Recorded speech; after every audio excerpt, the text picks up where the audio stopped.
Hello everyone to the third lecture of business law. Quick revision करते हैं सबसे पहले जो हमने लास्ट क्लास में किया था. कुछ लोगों को कुछ प्रॉब्लम्स भी हैं, वो भी क्लियर हो जाएंगी इसके साथ. देखिए, हमने सबसे पहले डिस्कस किया था, हमने डेफिनेशंस डिस्कस करी थी. और डेफिनेशंस में जो हमने फर्स्ट डेफिनेशन डिस्कस करी थी वो प्रपोजल की डेफिनेशन थी. और what is a proposal? Proposal में हमने किया था जब एक पर्सन दूसरे पर्सन को कुछ करने की या कुछ ना करने की विलिंगनेस शो करता है, इच्छा प्रकट करता है, विलिंगनेस टू डू और टू एब्सटेन फ्रॉम डूइंग. इच्छा प्रकट करता है कुछ करने की या कुछ ना करने की इच्छा प्रकट करता है, और ऐसा वो इसलिए करता है ताकि सामने वाले की मंजूरी मिल जाए, उसको एसेंट मिल जाए. इसे आप कहते हैं कि एक पर्सन ने दूसरे पर्सन को प्रपोज किया है, प्रपोजल रखा है दूसरे पर्सन के सामने. इसमें हमने एग्जाम्पल किया था अनिल और कृष्ण का, जिसमें अनिल प्रपोजल रखता है कृष्ण के सामने कि अगर कृष्ण अनिल को उसका स्कूटर सेल कर दे तो अनिल 5,000 रुपए देने के लिए रेडी है. तो यहाँ पर जो अनिल है उसने प्रपोजल रखा है, ये यहाँ पर बन गया promisor. Second is acceptance. Acceptance में क्या है? जब दूसरा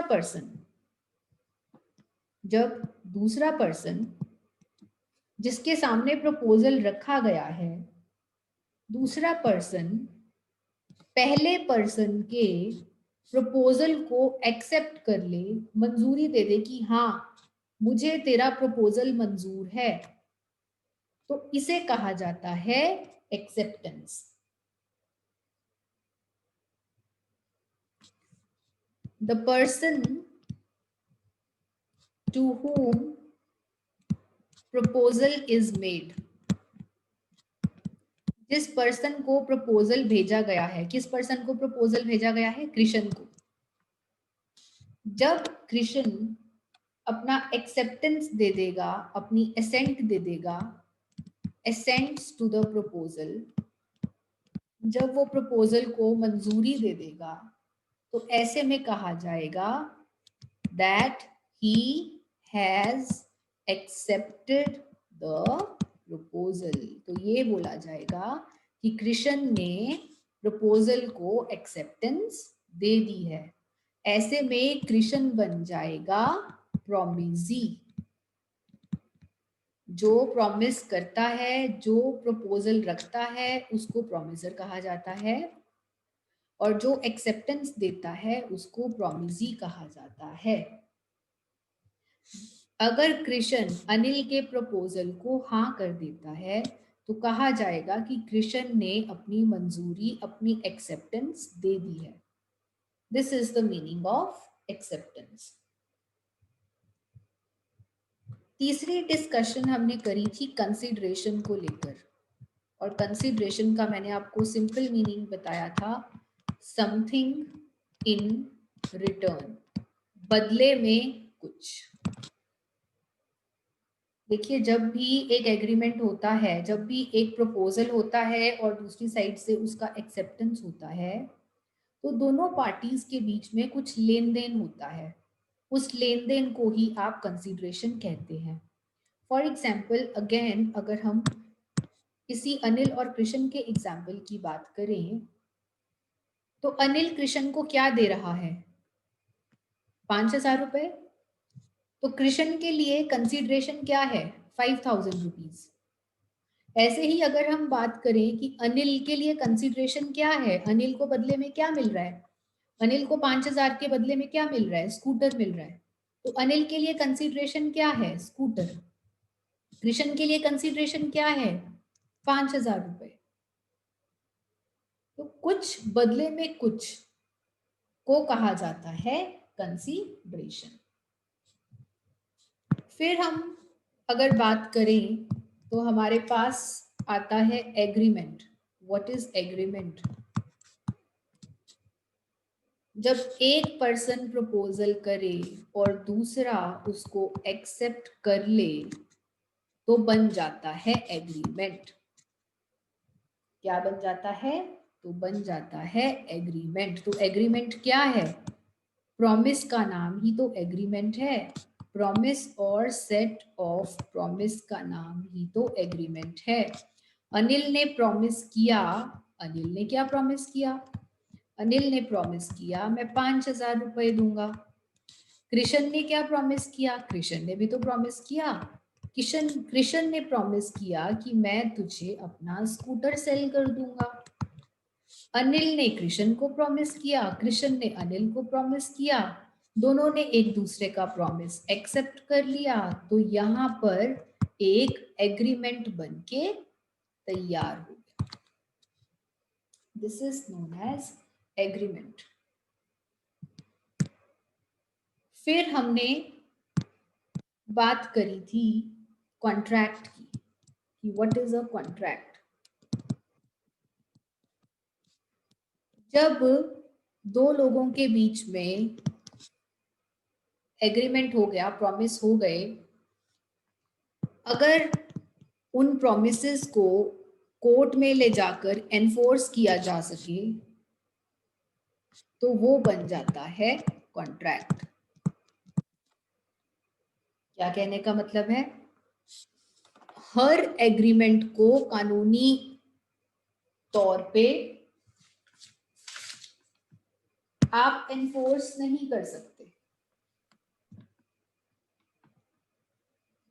अगर किसी एग्रीमेंट को आप कोर्ट में एनफोर्स कर सकते हैं तभी वो कॉन्ट्रैक्ट बनेगा। अगर एनफोर्सेबिलिटी नहीं है तो कॉन्ट्रैक्ट भी नहीं बन पाएगा, वो एग्रीमेंट एग्रीमेंट ही रहेगा।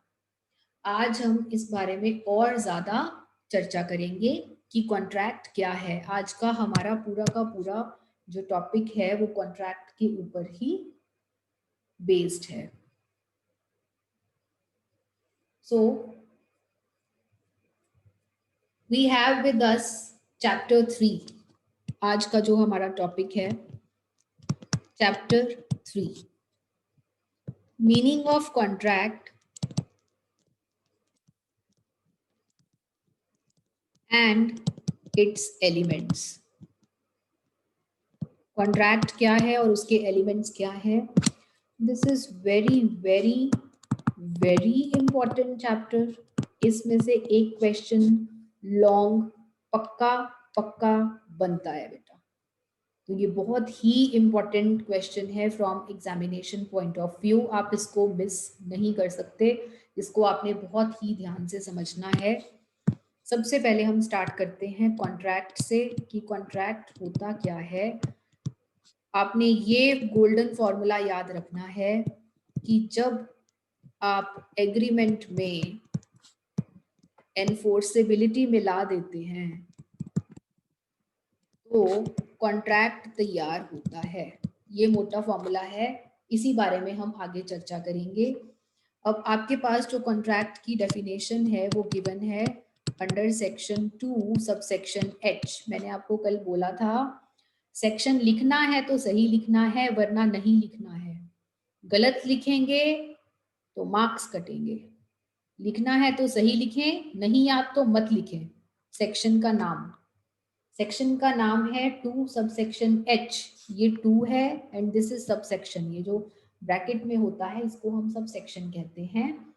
2 सबसेक्शन H में कॉन्ट्रैक्ट की डेफिनेशन क्या लिखी है? An agreement enforceable by law. ऐसा एग्रीमेंट जो कानून द्वारा लागू किया जा सके। जिसको आप कानून द्वारा लागू कर सकें, ऐसे एग्रीमेंट को ही आप कॉन्ट्रैक्ट कह पाते हैं। तो इसमें दो चीजें कौन सी हैं, मैं फिर से लिख रही हूं यहाँ पर, agreement plus enforceability is equal to contract. ये तीन चीजें हैं, this is number 1 and this is number 2। तो अगर हम कॉन्ट्रैक्ट की बात करें तो कॉन्ट्रैक्ट के क्या कैरेक्टरिस्टिक्स हैं, कॉन्ट्रैक्ट के क्या कैरेक्टरिस्टिक्स हैं। एक तो कॉन्ट्रैक्ट में एग्रीमेंट होना चाहिए, बिना एग्रीमेंट के कॉन्ट्रैक्ट नहीं बन सकता, और वो कॉन्ट्रैक्ट कानून द्वारा लागू किया जाना चाहिए, उसमें एनफोर्सेबिलिटी होनी चाहिए। अगर ये दोनों चीजें प्रेजेंट हैं तभी वो कॉन्ट्रैक्ट कहलाएगा, दोनों में से एक चीज भी मिसिंग है तो वो कॉन्ट्रैक्ट नहीं बन पाएगा। अब कानून द्वारा लागू होने के लिए दो चीजें चाहिए भाई, एक तो एग्रीमेंट वैलिड होना चाहिए, दूसरा एग्रीमेंट लीगल होना चाहिए। वैलिड कैसे, वैलिड होना चाहिए, वैलिड का मतलब क्या है, वैलिड का मतलब इसमें मैं एग्जांपल से समझाती हूँ। जैसे मैंने आपको बोला कि दो लोगों में आपस में बात चल रही थी और एक ने दूसरे को बोला कि तू अगर दो पैरेलल लाइंस को मिला के दिखा दे, दो पैरेलल लाइंस को मिला के दिखा तो मैं तेरे को 1 लाख रुपए दूंगा। क्या दो पैरेलल लाइंस आपस में कभी मिल सकती हैं, बताइए, मिल सकती हैं? सीधा जाती जाएगी जाती जाएगी जाती जाएगी, ये भी सीधा जाती जाएगी जाती जाएगी जाती जाएगी। क्या ये दो पैरेलल लाइंस कभी भी आपस में मिल पाएंगी? नो, नहीं मिल सकती। क्या ऐसा एग्रीमेंट जो ए और बी में दो पैरेलल लाइंस को मिलाकर हो रहा है, क्या ये एग्रीमेंट वैलिड है? नहीं है। गर्लफ्रेंड ने बॉयफ्रेंड को बोला कि मैं तुझसे शादी तभी करूंगी अगर तू आसमान के सारे तारे गिन दे, आसमान के सारे तारे गिन, जिस दिन तू गिन लेगा उस दिन मैं तुझसे शादी कर लूंगी। क्या आसमान के तारे गिने जा सकते हैं? नो। क्या ये एग्रीमेंट वैलिड है? नो।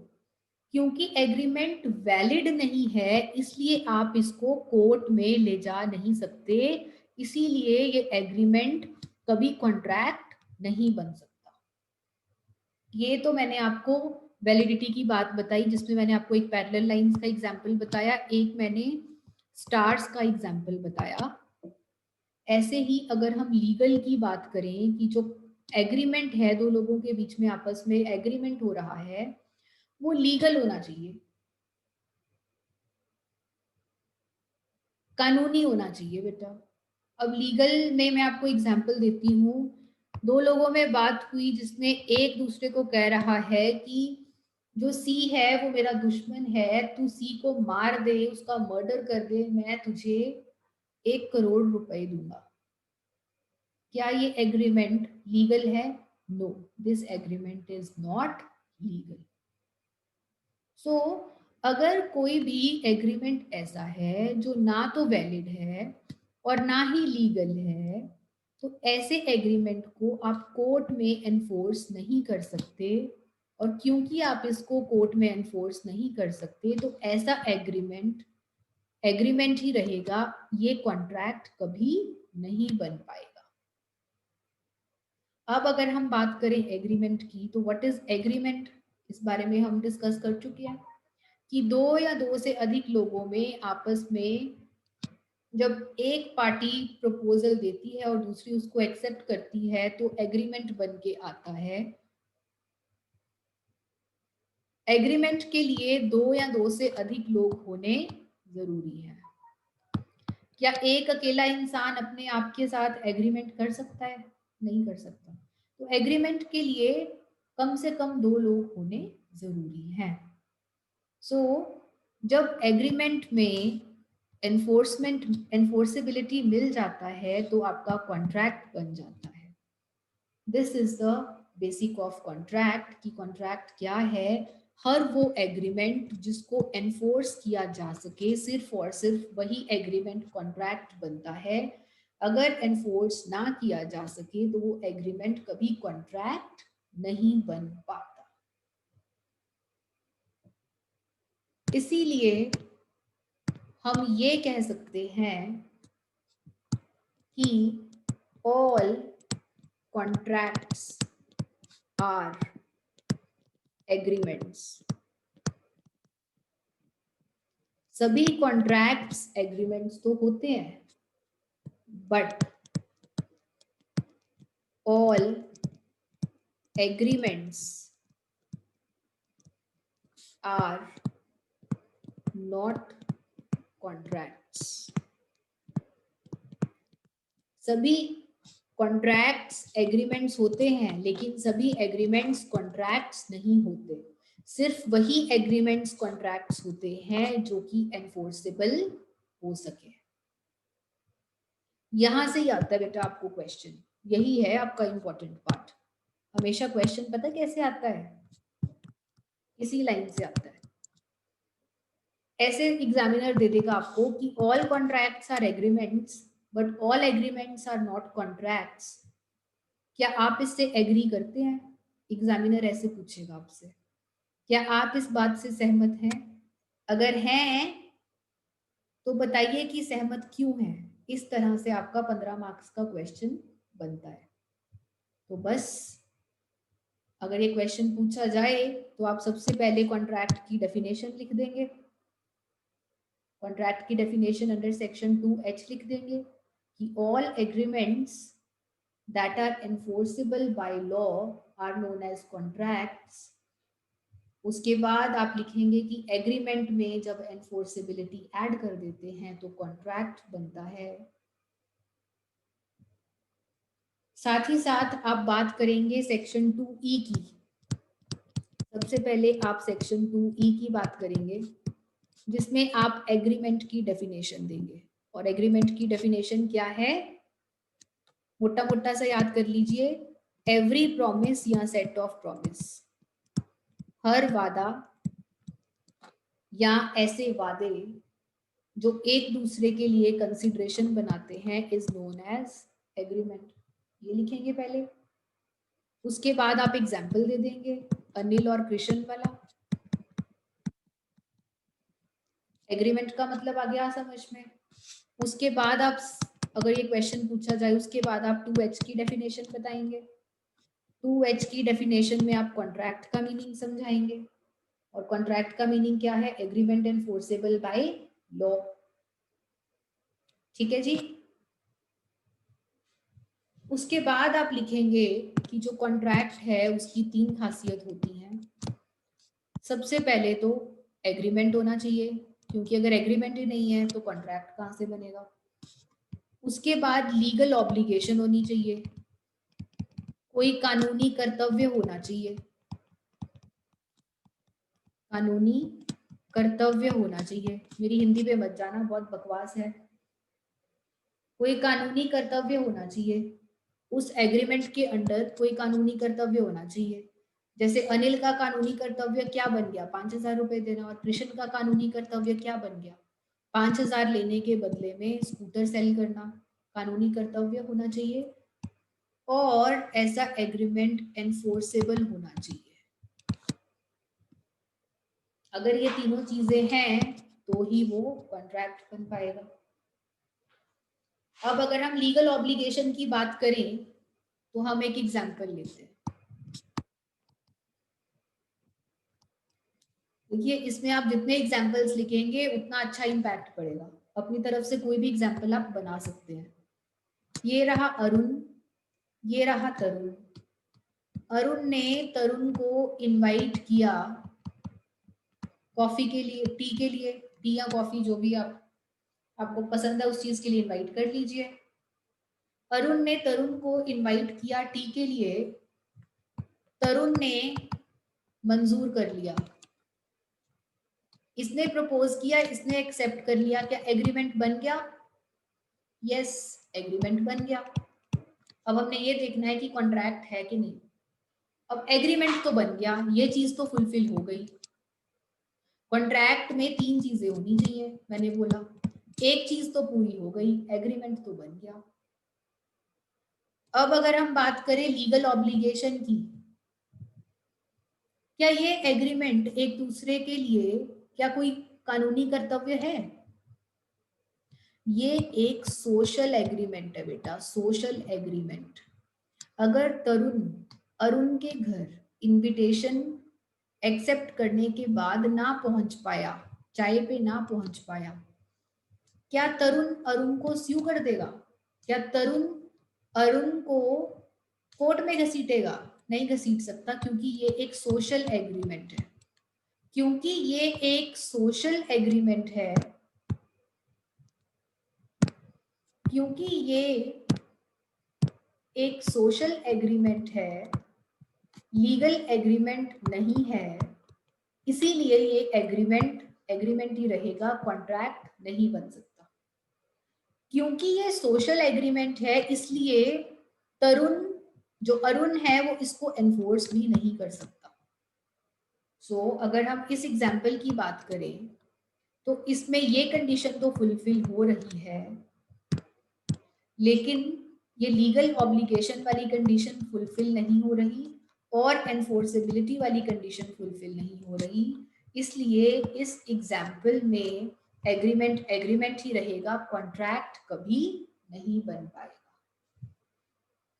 कहने का मतलब क्या है कि एग्रीमेंट कई तरह के हो सकते हैं। एग्रीमेंट मॉरल हो सकता है, एग्रीमेंट सोशल हो सकता है, एग्रीमेंट लीगल हो सकता है, लेकिन सिर्फ वही एग्रीमेंट्स जो कि लीगल ऑब्लिगेशन क्रिएट करते हैं, सिर्फ और सिर्फ वही एग्रीमेंट्स कॉन्ट्रैक्ट बन पाते हैं।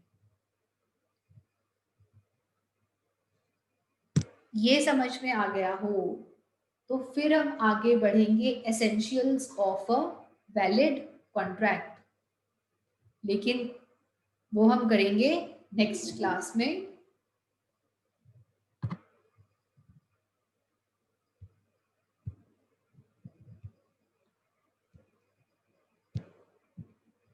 ये देखिए, ये है आपका third chapter, valid contract and its elements, जिसमें कि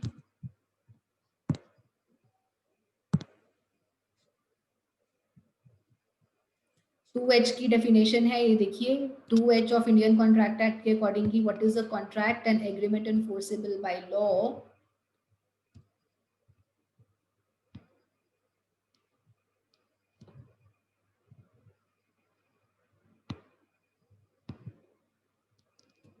कॉन्ट्रैक्ट वर्सेस एग्रीमेंट, जिसमें कि हम इस बारे में डिस्कस कर चुके हैं कि all contracts are agreements but all agreements are not contracts. इसमें जब आप डिस्कस करेंगे तो सबसे पहले एग्रीमेंट को डिफाइन करेंगे, फिर आप कॉन्ट्रैक्ट को डिफाइन करेंगे 2H के अकॉर्डिंगली, उसके बाद आप लिखेंगे कि ये तीन चीजें होनी चाहिए, एग्रीमेंट, कॉन्ट्रैक्चुअल ऑब्लिगेशन, एनफोर्सेबिलिटी। अगर इन तीनों में से कोई एक भी एब्सेंट है तो एग्रीमेंट कभी भी कॉन्ट्रैक्ट नहीं बन पाएगा, कॉन्ट्रैक्ट ही रहेगा।